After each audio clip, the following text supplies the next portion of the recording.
All right, so golf season officially started, right? We have tournaments going on, but I feel like it's a slow news cycle right now. But there are a few things that I wanted to make sure that we kind of touched on because it was kind of interesting. But do you have any that you want to start with? Yes. Obviously, my favorite golfer, because we're the same height, Rory McIlroy, has changed his irons.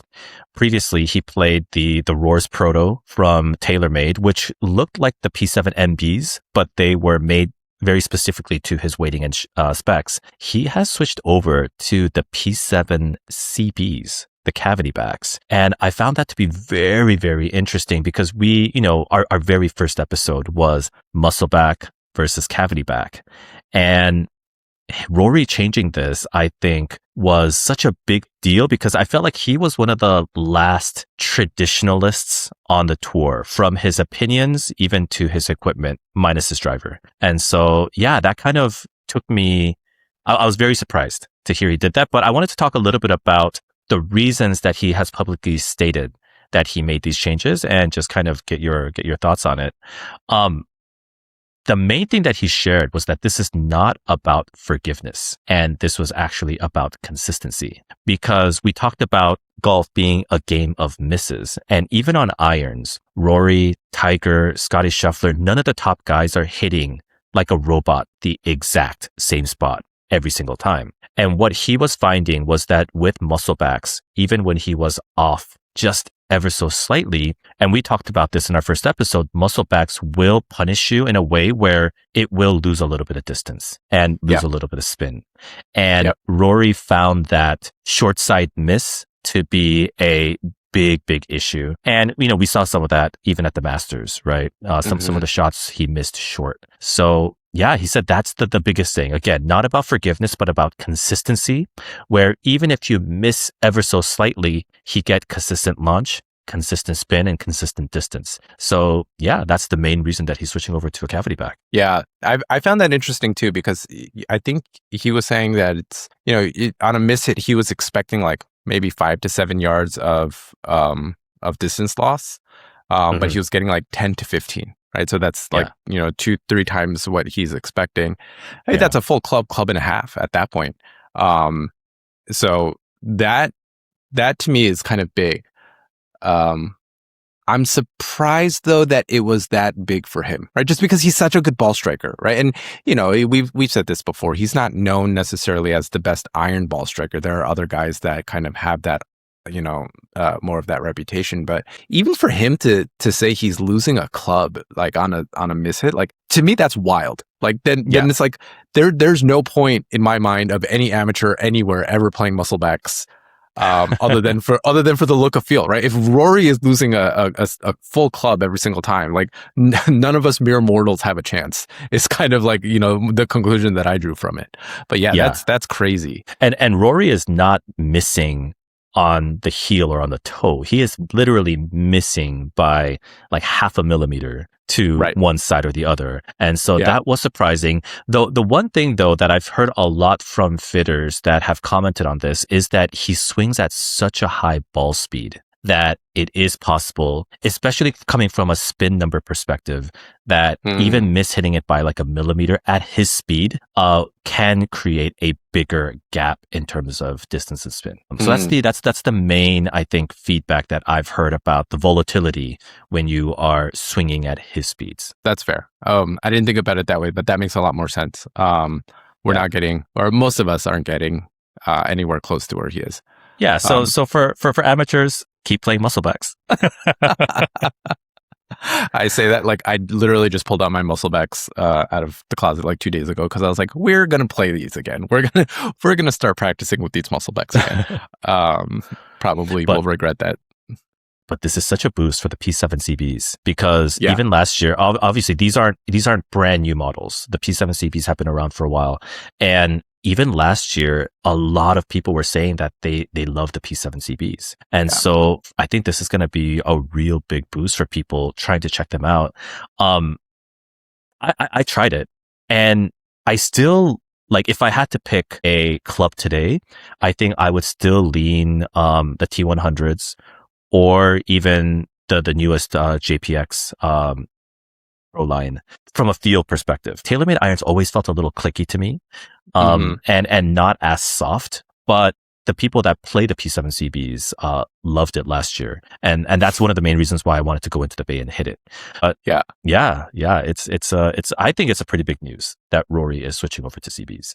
Yeah, and now how many people are playing musclebacks on the tour level that out of like the top players that you know? I know Scotty Scheffler is, but I can't think of anyone. Is Justin Thomas playing musclebacks? I'm going to look it up. I don't remember Justin Thomas, because Justin Thomas. Okay, so he has kind of like a hybrid thing, but so he is playing musclebacks from like 6 to 9, but he has the T100s for the 5, T200s for the 4. He's doing his own combo set. Yeah. Which I think there's probably a lot of those. And I think even the last time I bought musclebacks, which was 2018. Yeah, it's been a while. It was a combo set. I got like the 5 and the 4 in the CBs instead of MBs. So it was also from 6 to pitching wedge, all in the musclebacks. That I get behind it. That I support, right? Like, you know, there's no reason to kill yourself to try to get the perfect strikes on the longer irons where you know, there's enough of that tech. But, you know, for me, it's shocking that Rory would go, because he changed his whole bag, right? To CBs. It's not a combo set. It is kind of a combo set. It's 5 through 9 is the CBs. And then his pitching wedge through lob, which is essentially a muscleback. And then his 4 iron is a P760, which I don't think you can buy retail right now. Right.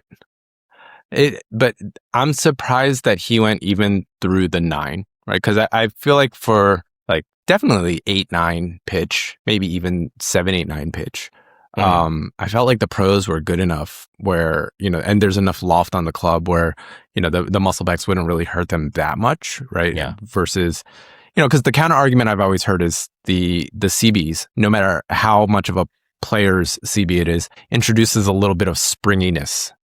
Just because of how it's weighted and there's a little bit of a trampoline. I don't know how true that is, but you know, it's like almost like the variability goes the other way, right? Like if you're hitting it 150 consistently, sometimes it'll go 152, 153. Obviously, that's not something that I personally experience. You know, it just very interesting that he would go all CB, but I love it. You know, it's great. Yeah. It's, you know, why not? You know, I went from musclebacks to the T100s. Obviously, Rory and I are the same. Exactly. Yeah. But yeah, very, very curious to see how this season will turn out. You know, he just played at the Dubai Invitational and he finished 3rd, where he used these clips for the first time. So yeah, curious how that'll look throughout the entire season. Yeah.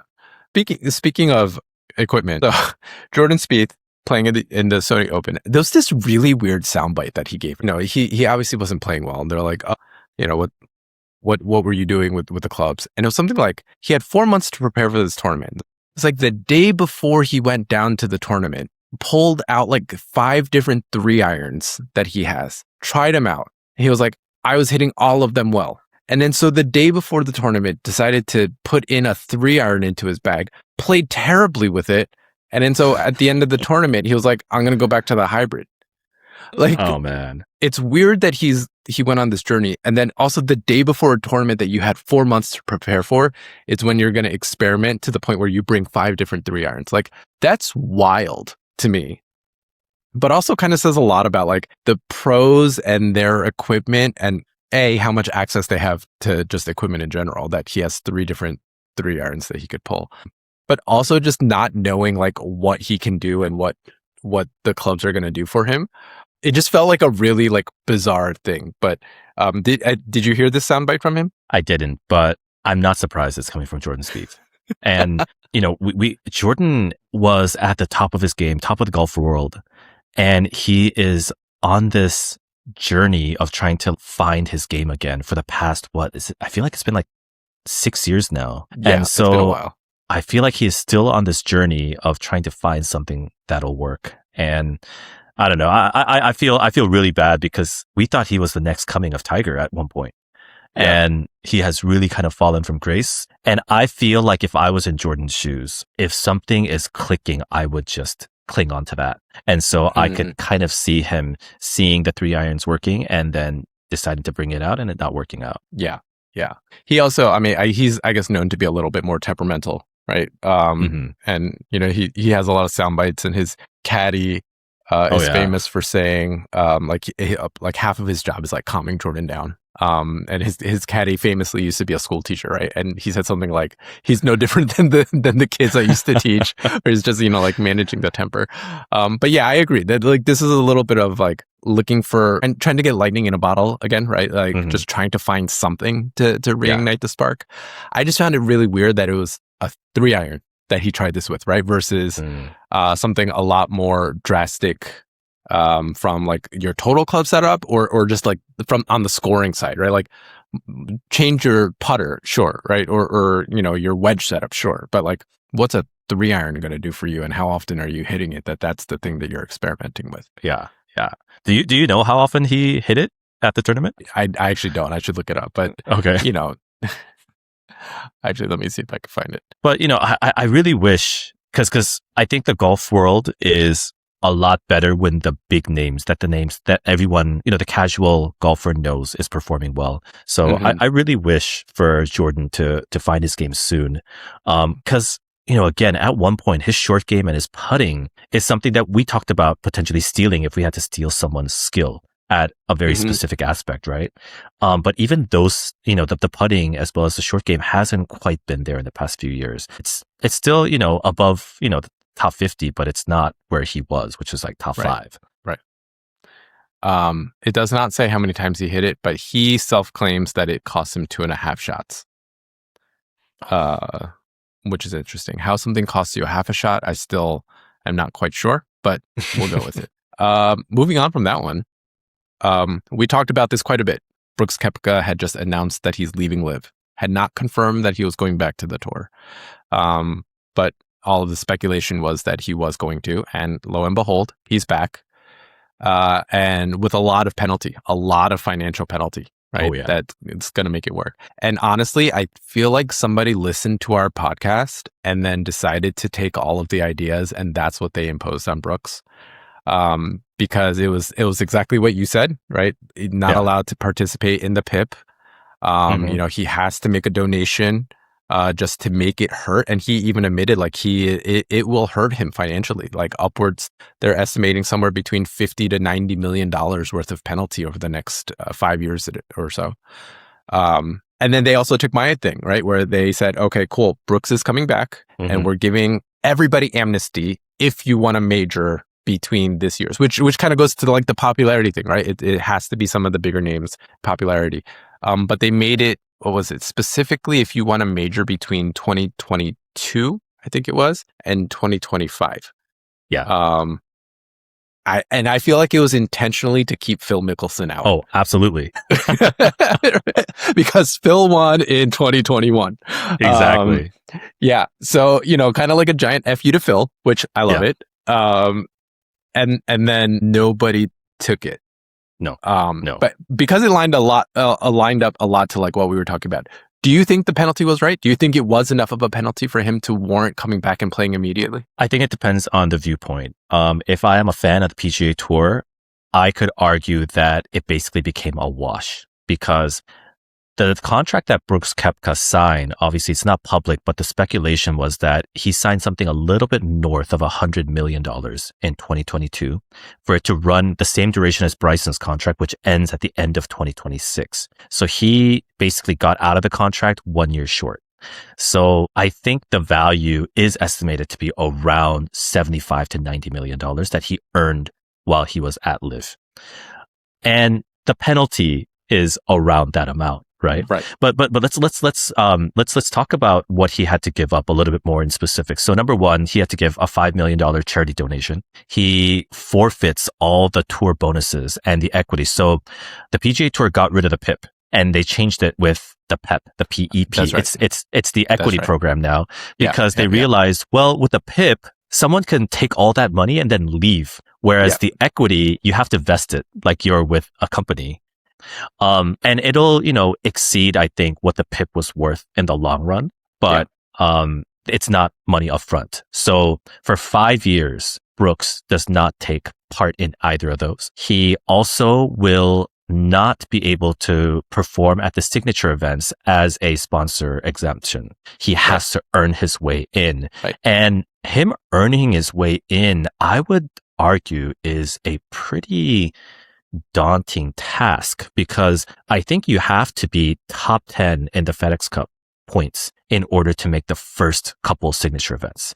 And for him to do that, he would either have to win a tournament or routinely finish in like the top 10 in a lot of his early tournaments. And Brooks hasn't been performing at his peak even at LIV. And so I don't know if he's going to qualify for the signature, but if he does, great. But yeah, so as a tour fan, I would say, yes, this was fair.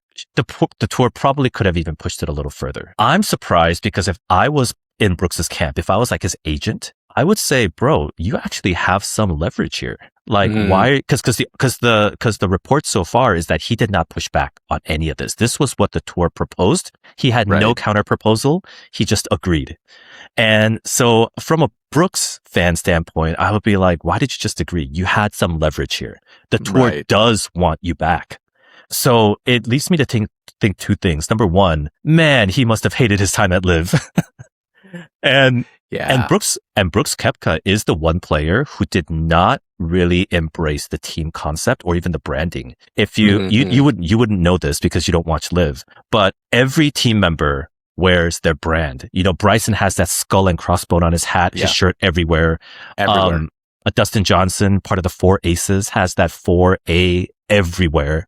Brooks' team was called Smash GC. He never wore any of their branded products. He still wore Nike the entire time he was there. He was the one player, and he was their team captain, and he was the one player on the team that didn't wear the team brand. And so I was like, man, he really must have not liked his time at LIV. And he was like, I don't care. As long as it's a wash, as long as I'm not losing money, just get me out of here, get me back on the tour. And so I feel like that's what happened in this case. Right. Yeah. I think so. I mean, it was very clear that there were certain players that went just for the money, right? It's not like they had the philosophical differences with the PGA, which a lot of them did, but it wasn't that. It was just like, cool, big paycheck, I'm down, let's go. And he definitely was one of them. But I agree with you. For him to not push back at all, right? Like, even if you didn't have leverage, you're going to attempt to do some kind of negotiation, right? And we'll talk about this a little bit too, but like he could have gotten like one other player just to like agree to do this with him. Right. And they would have had so much leverage together. But no, he was just like, I'm good. I'm out. Yeah. I'll see you guys later. Well, Brooks is never really known to be like that social golfer that gets along with everyone. So I don't think he had that many friends that would have jumped with him to begin with. Right. But the second part why I think he didn't negotiate is that I do think it is very stressful to go into a work environment where everyone hates you. And so I think him not negotiating is also his way of saying, hey, I basically did everything you guys asked for. So cut me some break. Like, especially to the other players. I think it's a messaging to the other players that my bad, I made a mistake, but I'm back. Yeah. Let's forget. And it seems to have worked, right? Because even Rory, who has been very, very outspoken, like just about everything for the last few years, but even he was like, yeah, like he paid his penalty, he did it, whatever, like, cool, he's back. Yeah.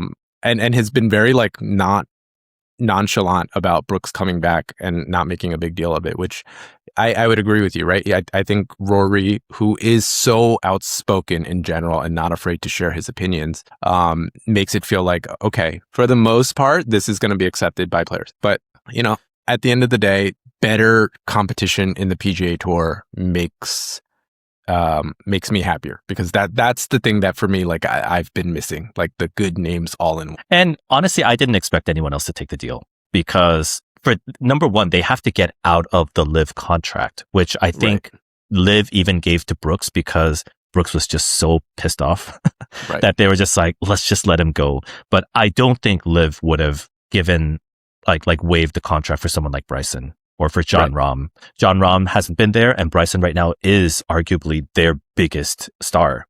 But going into that a little bit, it is rumored. So Bryson has 1 year left on his contract. It is rumored that he is asking for $500 million over 4 years. So he's basically asking for $125 million per year for him to stay at LIV. If they grant him that contract, he would be making more money per year than Shohei Ohtani, than Lionel Messi, LeBron James. What do you think about that? I think that's stupid. Not for Bryson. If he can get it, more power to him. Mm-hmm. I think for anybody to give him that is genuinely dumb. And I see the need for the really big paychecks up front when LIV was forming to be disruptive, to draw some of the big names, to make a viable play at LIV becoming a legitimate competitive product to the PGA Tour. I think at this point, it's been proven that they're not going to disrupt golf so much that they're going to steal all of the eyeballs and therefore all of the ad revenue and all of the, the commercial aspects that come with being the largest golf entertainment product. Like it's just not going to happen, right? If anything, it's split the audience. For a lot of people like me, I've lost interest in both of them now, right? Like I just don't watch either of them anymore. And so for them to recoup on a single person $125 million a year is insane. Like they're not going to get that revenue. Right? Messi brings in revenue, right? He literally sells out every single stadium that he's going to play in. Yeah. Right? Shohei, generational player, right? Like, again, like sells out games. Like people go just to watch him play. I mean, with Shohei Ohtani, the Dodgers Yeah. made back the $700 million contract in 2 years because of international interest, Right. because of sold out Dodger Stadium, 2 World Series rings. Yeah. Like he's Yeah. now going to turn them on ROI. Right. And even just like the merch, right? Nobody is buying Bryson branded skull and crossbones. Like, you know what I mean? Like the economics of it are so upside down. There's no way they're going to make that money back on Bryson, especially with just the viewer ratings that they have right now. And I'm a big fan of Bryson. Like I kind of like his science meets chaos type of personality. And, he is, I would argue, the number one visible golfer in the world today because of his YouTube channel, social media. Right. But that plays a bigger role than the actual like LIV tournaments. And I don't hate LIV like you do, but I still don't feel like I have to watch it every single time. Right. He doesn't have the presence that Tiger had. He's not changing the game like Tiger. I don't think Bryson is consistently dominant enough to ask for that. I mean, I don't think he's even ever going to be number one in the world again. He has a tough hill to climb with Scotty in the way. So I think it's going to be tough. And LIV, it's not like these teams where with Ohtani, he plays 162 regular games. LeBron James plays 82. I don't know how many the MLS plays, but I think it's still like around like 40, 50. And so they get week in and week out visual of people watching him perform. LIV, what? They have like 10 to 12 tournaments a year? Like 16 tournaments? Something like that. Yeah. I don't even know how many, right? And so I think it's going to be tough for him to get it. But if he can get it, all power to him. Get that money. Yeah. I mean, this kind of got buried like at the bottom of the news just because of everything else that's been happening. But apparently Dustin Johnson just re-signed his LIV contract.